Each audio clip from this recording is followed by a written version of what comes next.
친절한 김 교수와 친근한 김 팀장이 함께하는 통일톡 광화문 필통. 자, 오늘은 어떤 얘기를 우리가 오늘은 백두산에 대한 얘기를 좀 해보려고 합니다. 남과 북 사이에서도 백두산 화산 분화와 관련해가지고 직접 협의를 한 적이 있는데 그 협의에 직접 참여하셨던 바로 유인창 교수님 모셔봤습니다. 안녕하세요.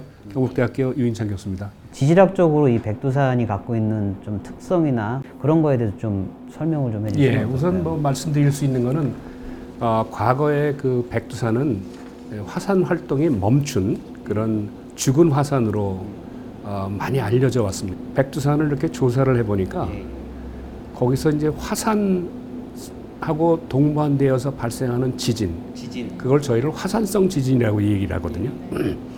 그런 화산성 지진이 굉장히 급증한 경우가 있었어요. 그게 아마 2002년부터 한 2008년 사이에 뭐 연 40회, 50회까지 급증을 했었거든요. 그런 케이스가 있었고, 그 다음에 실질적으로 그 지표에 백두산 그 정상 부분의 지표가 변형이 일어납니다. 저희는 이제 융기라고 얘기를 하는데, 그러니까 융기가 일어난다는 얘기는 그 백두산 하부에 있는 마그마가 담고 있는 마그마 방이죠. 마그마 방이 팽창을 한다는 얘기거든요. 그런데 그런 얘기가 무슨 얘기냐면은 우리가 알고 있는 백두산은 죽은 화산이 아니다.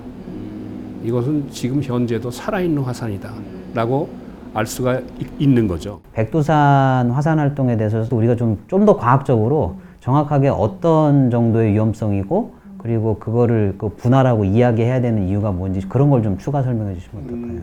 화산이 활동을 한다는 의미를 얘기를 할 때 분화라는 말을 씁니다. 화산은 폭발하지 않느냐?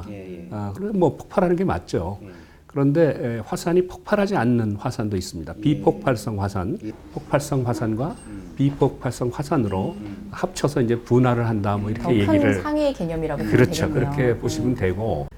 백두산이 폭발해갖고 거기서 유발된 지진이 뭐 남한의 그 서울에까지 영향을 미치고 뭐 광주까지 영향을 미치지는 않습니다, 사실은. 그래서 만약에 저희가 예상을 하건대 백두산이 폭발성 분화를 했을 경우에 초기 단계에는 용암류라든가 화산 쇄설류라든가 이런 그 초기 단계의 용암류들은 되게 이제 중국 쪽으로 이도 백화 쪽으로 이렇게 이제 흘러 들어가요. 역사적으로도 봐도 그렇고. 그 다음에 이제 거기서 이제 화산재가 분출을 해갖고 나오는 그런 화산재들은 대체적으로 대기를 타고 동쪽으로 이동을 합니다. 그래서 이제 일본 쪽으로 이제 대개 가서 일본 홋카이도 근처에다 이제 다 낙진을 뿌리는. 더 나갈 경우에는 태평양을 넘어서 뭐 미국까지 갈 수도 있는 그런 케이스가 있거든요. 정보 공유는 좀 어느 정도로 되고 있는지 이런 부분 좀 궁금하거든요. 지금 불행스럽게도 그 남측과 북측에서는 이거를 정보를 공유를 하고 있지는 않습니다. 단지 이제 백두산의 그 화산 활동에 대해서 주로 모니터링을 하고 있는 나라는 중국입니다. 영국의 과학자들이 일부 들어가서 영국 학자들하고도 저희 남측 연구자들도 교류가 있는데 상당히 제한적이에요. 그래서 그게 좀 안타깝습니다. 그럼 어떻게 이렇게 남북 간의 전문가들이 모여서 이렇게 협의를 시작하게 됐는지. 2011년 3월 11일 날 일본에서 동일본 지진이 발생을 합니다. 그 당시에 이제 규모가 9.0인데 굉장히 큰 지진이죠. 그 여파로 일본이 그렇게 자랑하는 안전에 대해서 100% 확신을 하고 있다는 후쿠시마 원전이 붕괴가 돼요. 저는 아마 그것 때문에 북측이 자극을 받은 게 아닌가 하는 생각이 듭니다. 북측이 먼저 제기를 오죽도게 해온 거예요. 그 당시 2011년 3월 17일 날로 저는 기억을 하고 며칠 지나지도 않았는데. 그렇죠. 바로 그 상관이죠.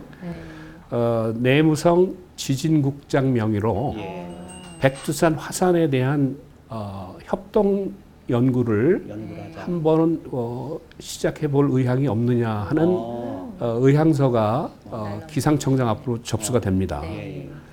당시 정부는 그러면은 민간 전문가들로 구성해서 한번 해보자라고 북측에 다시 제안을 합니다. 그래서 저를 포함해서 남측에서는 4명이 구성이 됐고, 그다음 북측에서는 화산연구소 부소장인 윤영근 부소장을 필두로 해서 2명이 해서 3명이 내려왔었죠. 그래서 첫 번째 저희가 회담을 가진 게 3월 29일 날 그 문산에 있는 남북 출입 사무소에서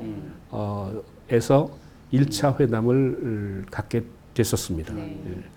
근데 막상 대화로 들어가 보면 또 같은 전공을 하다 보니까 또 공통점도 발견되고 그런 굉장히 면이- 공통점이 많았고요. 분화 가능성이 있다는 것을 알고는 있었습니다만은 그런 자료들을 접근할 수 있는 방법은 없었습니다. 그래서 이제 거기서 이제 그 북측 대표단도 아주 성심성의껏 답변을 했고, 그다음에 저희가 그 1차 회의를 겪으면서 이게 굉장히 우리한테 중요한 문제구나. 요거를 조금 더 자료를 모아서 그 한번 같이 남측과 북측이 같이 공동 연구를 해보는 게 굉장히 좋을 것 같다라는 생각을 갖게 됐습니다. 그런데 1차 회담 때는 벌써 그 북측은 요구 조건이 합의문을 작성을 하자였었습니다. 1차 만에 그냥 빨리. 그래서 그 합의문 내용을 보면은 공동 학술 대회를 개최를 하고, 그다음에 두 번째로는 백두산 현지 답사를 공동을 하자. 이거를 합의를 하자라는 제안을 먼저 했었어요. 근데 저희로서는 그거보다는 먼저 우리 그 백두산의 실체에 대해서 좀 우리가 서로 이해하는 시간을 갖자. 이제 2차 회담 결과 합의문은 이제 나오게 된 건가요? 첫 번째로는 5월 달에 그 당시 2011년 5월에 학술 공동 발표회를 3국 또는 평양 또는 뭐 서울에서 하자. 이렇게 조항이 하나 들어갔었고, 두 번째로는 6월에 백두산 현지 답사를 남과 북이 공동으로 수행을 하자. 두 가지 내용이었습니다. 뭐 지금 보면 그렇게 어려운 내용은 아니에요. 굉장히 간단한 내용이고, 그래서 그걸 합의문을 작성을 해서 나눠 갖고 결과적으로 합의문이 채택이 그렇습니다. 된 예. 거예요? 지금도 저는 유효하리라고 봅니다. 어쨌든 되게 중요한 네. 합의가 네. 이행이 안 돼서 좀 안타까운데 어쨌든 이게 활동하는 화산이라면 언제든지 최악의 가능성은 우리가 항상 준비하고 대비하고 있어야 하기 때문에 아무래도 준비와 연구가 필요한데 그리고 이게 어려운 문제가 아닙니다. 아까도 말씀드린 것처럼 합의문의는 딱 두 가지만 우리가 그 합의를 했는데 그건 뭐 바로 의지만 있다면 뭐 오늘이라도 당장 가서 같이 할 수 있는 그런 아주 간단한 거거든요. 간단한 것부터 시작을 하면은 이제 좋은 결과가 있으리라고 봅니다. 유인창 경북대학교 지질학과 교수님 모시고 광화문 필동 진행해봤습니다. 이만 마칠까요? 네. 오늘 감사했습니다. 고맙습니다. 고맙습니다.